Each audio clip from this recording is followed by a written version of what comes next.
104 वर्ष की आयु में स्वामी रामानंद जी को परमेश्वर कबीर साहब जी ने 5 वर्षीय लीलामय शरीर में अपना ज्ञान समझाकर सतलोक दिखाया था।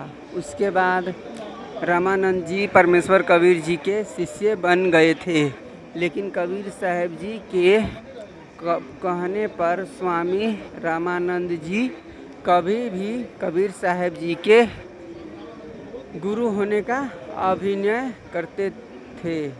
सिकंदर लोधी और कबीर देव सिंह बघेल ने कबीर साहब के आने तक रामानंद जी की कुटिया पर आराम करने की प्रार्थना की। स्वामी रामानंद जी मुसलमानों से नफरत करते थे, इसीलिए उन्होंने बादशाह सिकंदर लोधी को अपनी कुटिया में प्रवेश करने से मना कर दिया। इसीलिए नाराज होकर सिकंदर लोधी ने गुस्से में स्वामी रामानंद जी की गर्दन काट दी। सर जी कहाँ रख ले सर? आ रहा बच्चा लोग सब अबै छै बच्चा लोग।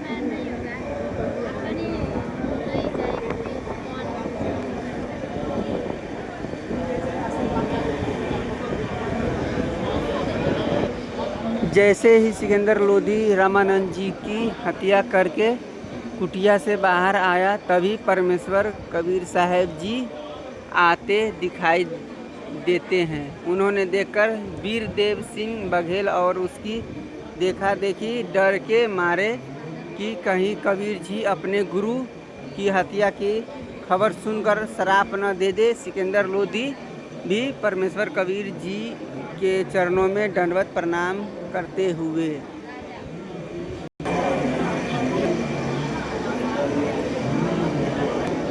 परमेश्वर कबीर साहब जी के आशीर्वाद मात्र से सिकंदर लोधी का जलन का रोग बिल्कुल ठीक हो गया।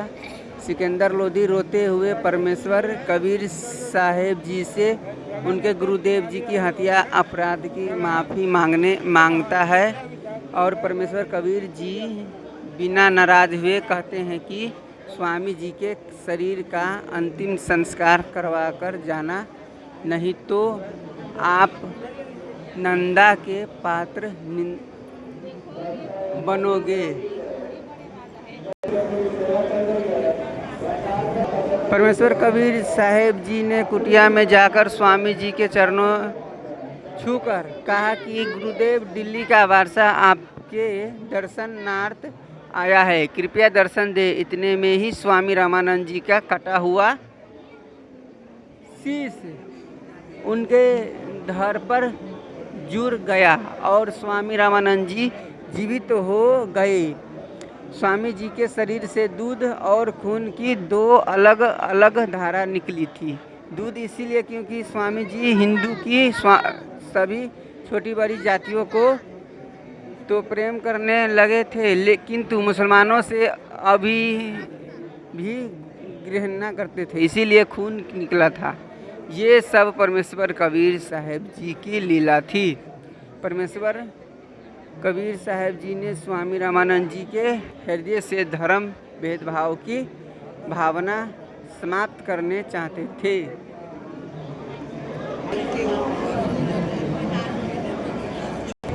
परमेश्वर कबीर जी की ये लीला देखकर और अपनी ही भावना को दूर करके स्वामी रामानंद जी ने बादशाह सिकंदर लोधी का सीने से लगाया और उसके बाद कभी भी मुसलमानों से नफरत नहीं की। अपना इलाज जलन का रोग दूर होने और रामानंद जी को जीवित करने के चमत्कार देकर बादशाह सिकंदर लोधी ने भी परमेश्वर कबीर साहेब जी से दीक्षा ली और सभी बुराइयां त्याग दी।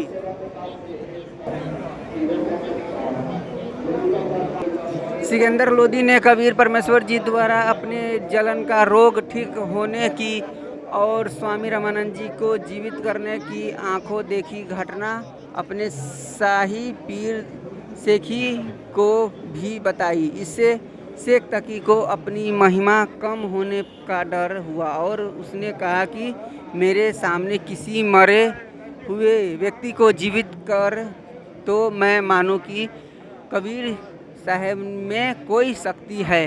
परमेश्वर कबीर साहब जी ने सिकंदर लोधी द्वारा प्रार्थना करने पर कहा कि ठीक है, शेख तकी ढूंढ ले कोई मुर्दा। अगले ही दिन नदी में बहता हुआ 10-12 वर्षीय लड़के का शव दिखाई दिया। पहले कबीर साहब जी के कहने पर शेख तकी ने उसे जीवित करने की कोशिश की, लेकिन नाकाम रहा। फिर कबीर साहब जी ने सबको इशारे अपनी तरफ बुलाया।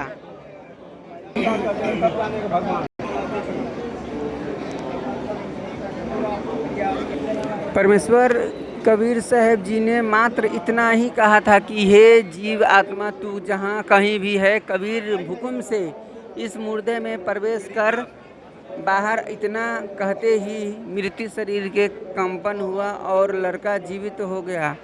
लड़के ने परमेश्वर कबीर जी के चरणों में प्रणाम किया। वहाँ उपस्थित लोगों ने कहा कि कबीर साहब ने तो कमाल कर दिया, इसीलिए उस बच्चे का नाम कमाल रख दिया। कबीर साहब जी ने कमाल को अपने बच्चे की तरह अपने साथ रखे।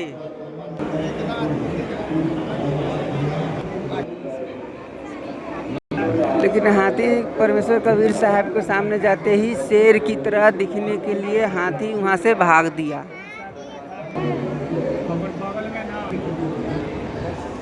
जैसे ही खूनी हाथी परमेश्वर कबीर साहब जी के पास आया तो हाथी और पहलवान को कबीर साहब जी के पास एक बब्बर शेर खड़ा दिखाई दिया, जिसे देखकर हाथी डर के मारे लीड करता हुआ वापस भाग लिया और पहलवान भी बुरी तरह डर गया।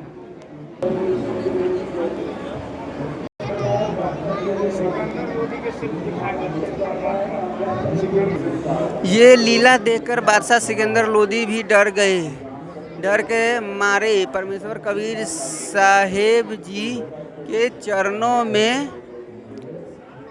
गिर गया। तभी परमेश्वर कबीर साहब जी ने उसे अपना विशाल तेजमय रूप दिखाया और उसे समझाया कि शेख तकी जैसे मूर्ख की बातों में आकर संतों के साथ ऐसा व्यवहार नहीं करना चाहिए। संत भक्तों को कष्ट देना महापाप होता है।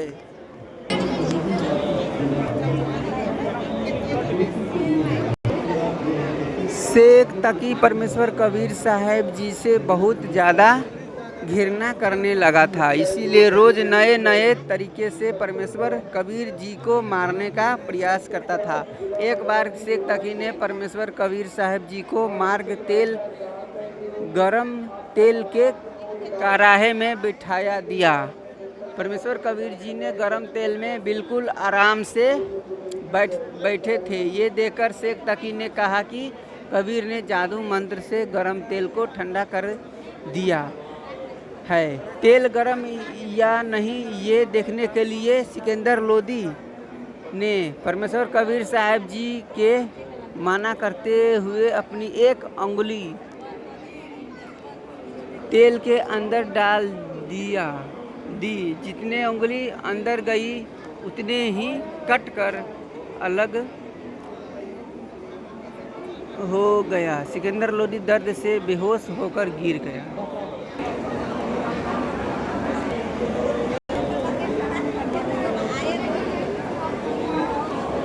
तब परमेश्वर कबीर साहब जी ने तेल के कराहे से बाहर आकर सिकंदर लोधी की उंगली पकड़कर पूरी तरह कर दी। फिर बादशाह सिकंदर होश में आया और कबीर परमेश्वर जी से क्षमा याचना की।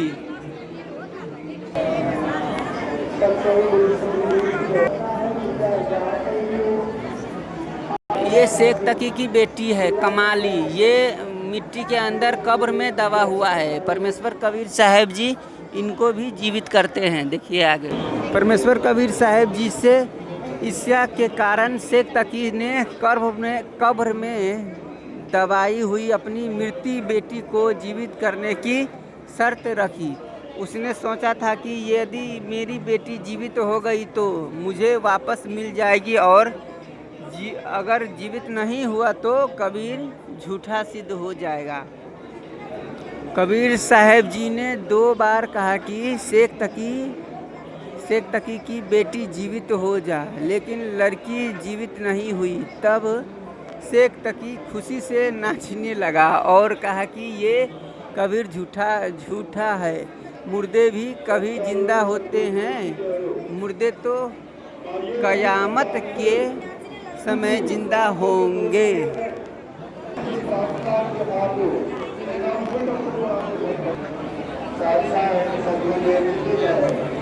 तब परमेश्वर कबीर साहब जी ने तीसरी बार कहा कि हे जीवात्मा, तू जहाँ कहीं भी है, कबीर की हुक्म से इस शरीर में प्रवेश कर।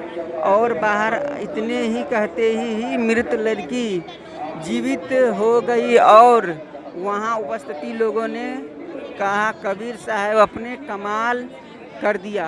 कबीर जी ने लड़की का नाम कमाली रख दिया और लड़की के प्रार्थना करने पर उसे अपनी बेटी के रूप में अपने साथ रखा, क्योंकि उसने शेख तकी के साथ जाने से मना कर दिया था।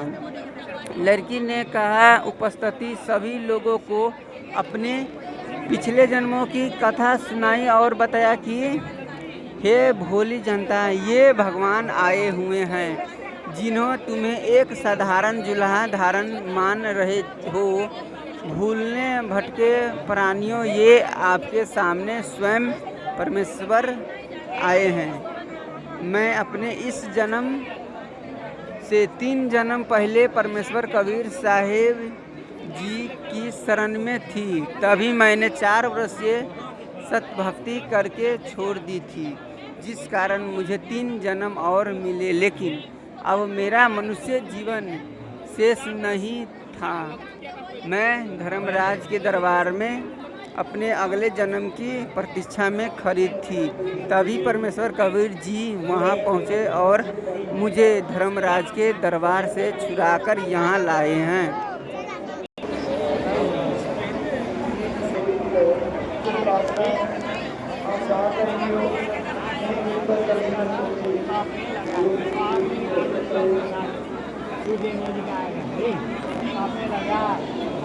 परमेश्वर कबीर साहब जी समस्त बेज के रूप में अपने शिष्य प्रिंस मोहम्मद मंसूर का परिवर्तित नाम के साथ मुल्तान वर्तमान पाकिस्तान पहुँचे। उनके तत्व ज्ञान से अनेक लोग अनुयायी बने, लेकिन कुछ लोगों ने उनका पूरा विरोधी भी किया। एक दिन परमेश्वर में ईंधन समाप्त हो गया, तब उन्होंने मोहम्मद को कच्ची रोटी लेकर नगर में सेकने के लिए भेजा, परंतु लोगों ने रोटी से सेकने से मना कर दिया और मोहम्मद के साथ मारपीट कर उसे घायल कर दिया। ये देखकर मुर्शिद समस्त बेज लेने कच्ची रोटी अपनी थाली पर रखी और सूर्य देव को रोटी सेकने का आदेश दिया। आदेश मिलते ही सूर्य पृथ्वी के निकट आने लगे और देखते ही देखती पूरा मुल्तान भीषण गर्मी से भट्टी की तरह तपने लगा। भयभीत नागरवासियों ने अपनी भूल स्वीकार कर क्षमा मांगी। तभी मुर्शिद समस्त भेज ने दया कर सूर्य देव को वापस अपने स्थान पर जाने का आदेश दिया। सूर्य शांत हो गया और नगर सामान्य हो गया। इस अद्भुत लीला को देखकर मुल्तान के अनेक लोगों उनके शिष्य बन गए और उनकी दिव्य शक्ति को स्वीकार किया।